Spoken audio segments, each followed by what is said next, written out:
everybody. I am Lehman Crafton Jr., aka Zorvalachan Less Than Guru, having difficulties. So, let me explain why this 31-day character creation challenge day 12 is different than all the others. This is my third attempt of making a character, and that is because I've been having voice problems where or one time the whole recording stopped after 5 minutes and I didn't notice it, and I made a complete character talking and not recording after 5 minutes. And then I got it to where I thought that the voice was working, and I tested and did my sound tests 3 or 4 times and they all came out. And then maybe about 5 to 10 minutes into that, the voice became staticky and then stopped. And that was when I was making another character. And I don't want to make a third character for a system that, while I don't absolutely hate, it's one that I don't really enjoy that much.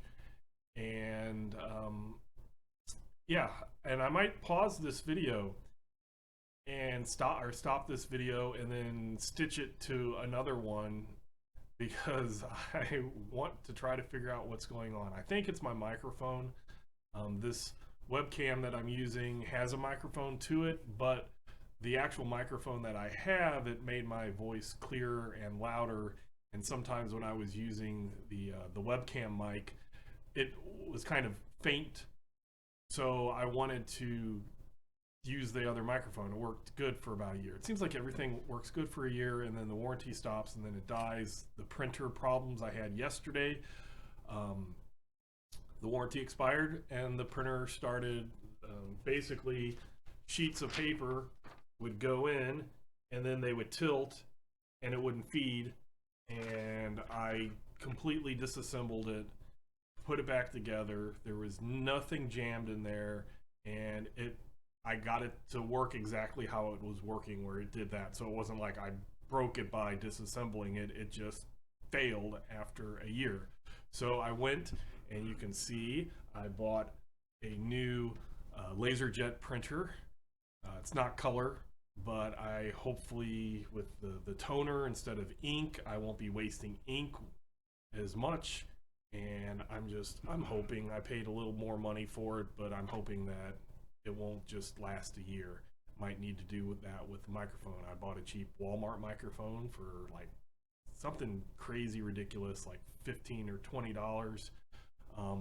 But it worked really well for that time. And that's what I hate, is they work really well and then they just stop working. And one of the things I liked is it had a little button on the front that I could press and it would stop picking up the mic, and I could use that instead of push to talk or hit pause button or mute buttons and stuff like that. But that's my little rant of craziness and why this one is more like a normal review video and not a character creation video, because I already made this a different character twice, did all my stats and rolled. But what I wanted to do was this AD&D 2nd edition.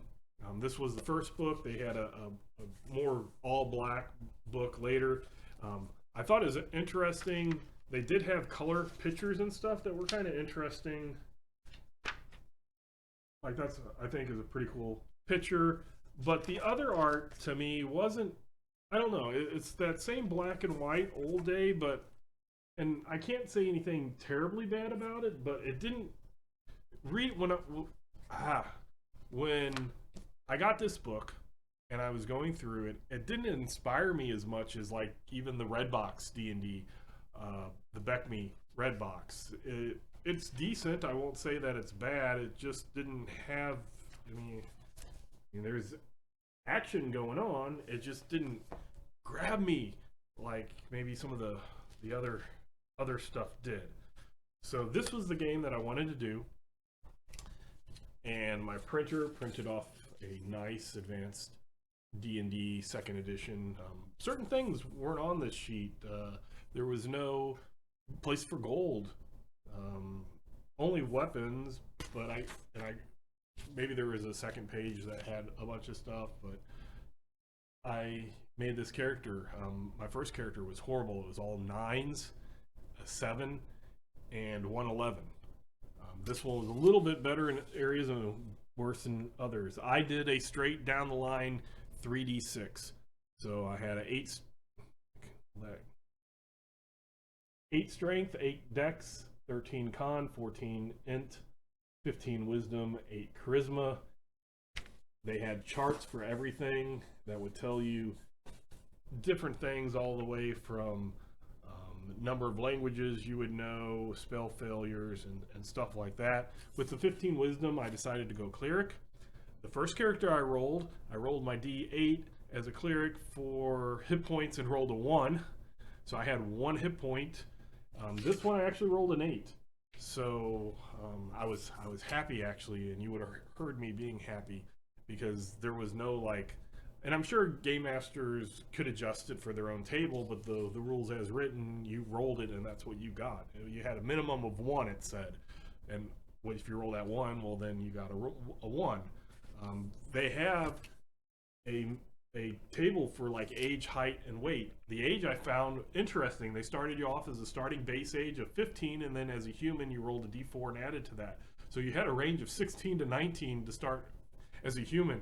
And I'm like, wow, I'm like way past my adventuring age. There's no oh, I'm a middle-aged man, I think I'm gonna go adventuring. It's like, hey, grandpa, you stay over there. But there were spells and stuff that could affect your age and make it so that you aged. So maybe that was why they did that for humans.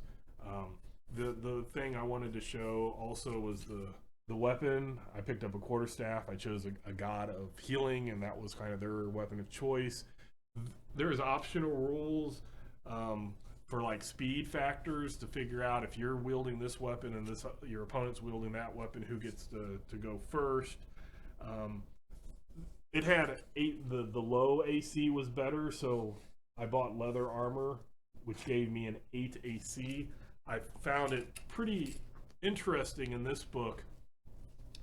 I want to say even in Beckme, they would tell you if you have leather, you start off at this AC, and then you subtract a point if you have a shield.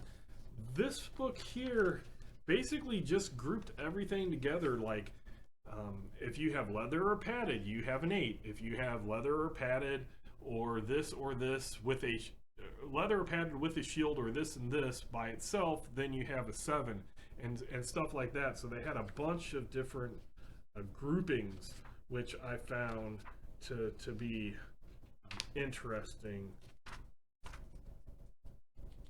I want to see if I can, so like here.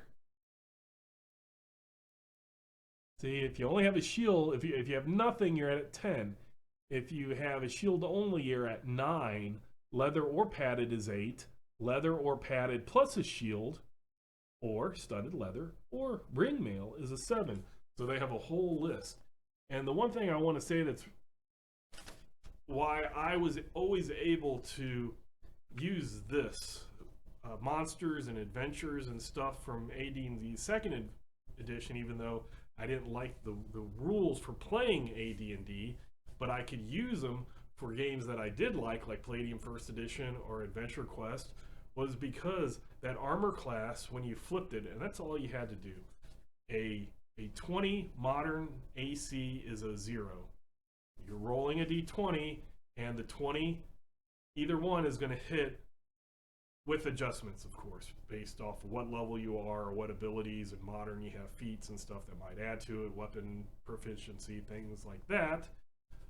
Here, it went up by your level, and that was pretty much it. In modern, or not exactly modern because we're up to 5th edition, but the whole Pathfinder 3 kind of that group of BAB, the basic attack bonus, that type of thing is added in a chart with numbers.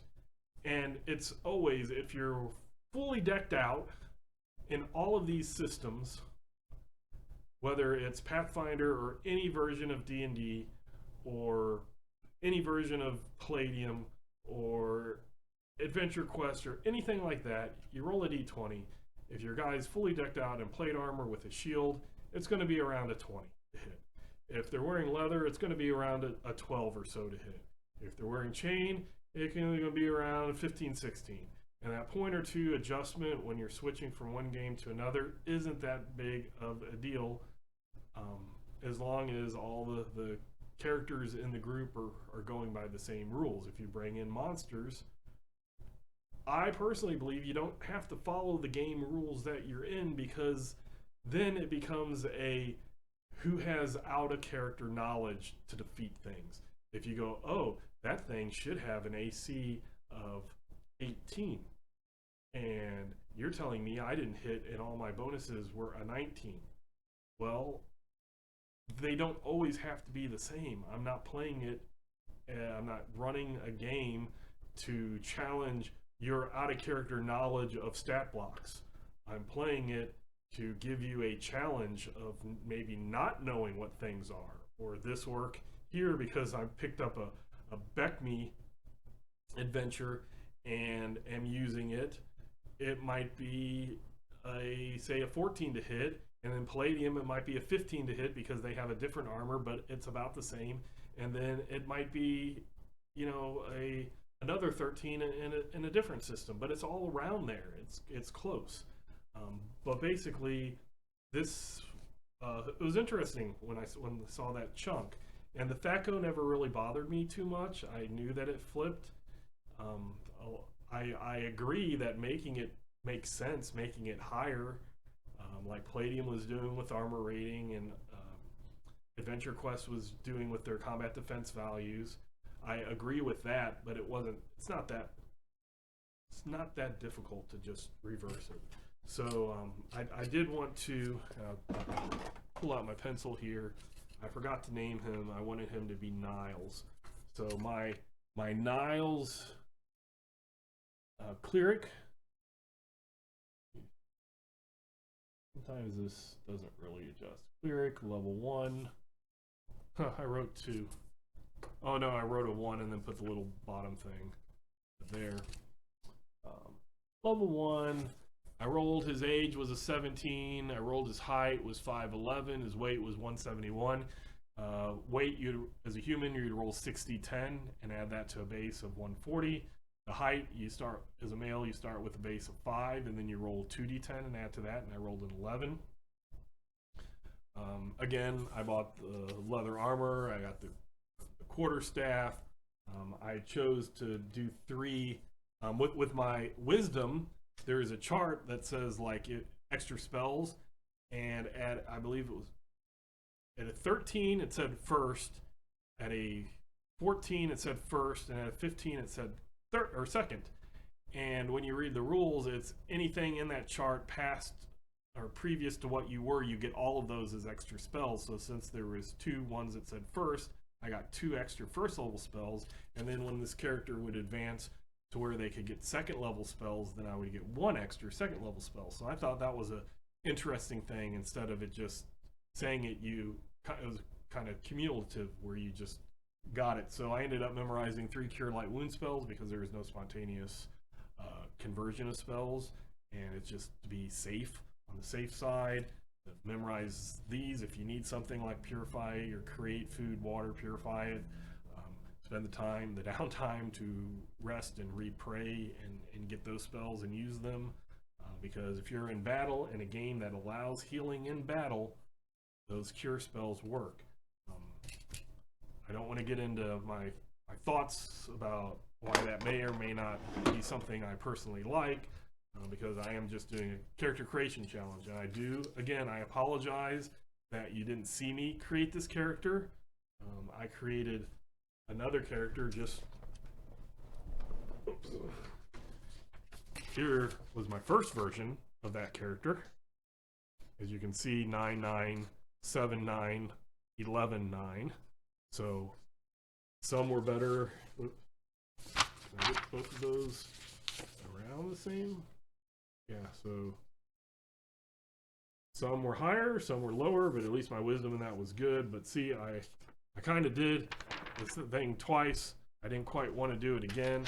I'm at 15 minutes, so the other ones were 30 minutes of me going through rules and figuring out. I didn't do weapon proficiencies and non-weapon proficiencies because that's an optional rule. And when I'm going old school, that's the thing that I've been thinking about a lot about lately is skills might not always be the best way to role play things.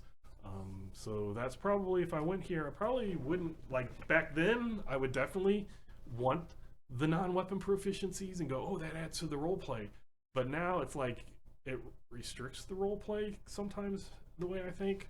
So if I played this, or if I game mastered this now, I probably would not have that. I would just say you're a ranger, you should know outdoorsy things. Or if you're a druid, you should know outdoorsy things. If you're a priest, a cleric, then you should know religious things. If you're a paladin, you would know these type of things. If you're a thief, you would be able to know evaluate item worth and things like that, and just say, yep, you got it, move on, or make it a quick little d20 or something, roll something a lot simpler. Then you must have the skill to know this. More just it's your background, you know it, and maybe have general categories, maybe. But that's just something that I've been thinking about. So when I made this, I decided not to do those weapon proficiencies and non-weapon proficiencies. So I am Lehman Crafton Jr., aka Zorval Chan Less Than Guru. I again apologize that this was not like my other creation, which I kind of wanted to do the same, either screen capture on if I used a program or rolling it when I did the when I hand wrote things like this. But after 2 attempts and making actual 2 characters and having both of those fail, I decided that I was just going to call it a day of that and just explain it and kind of show what I did. But I did make a character. That's what counts, right? 31-day character, Advanced Dungeons and Dragons 2nd edition. An edition that I didn't love, but an edition I didn't really have hatred for. I just disliked it. And that's acceptable. Other people dislike games that I do like. So until next time, I will catch you later.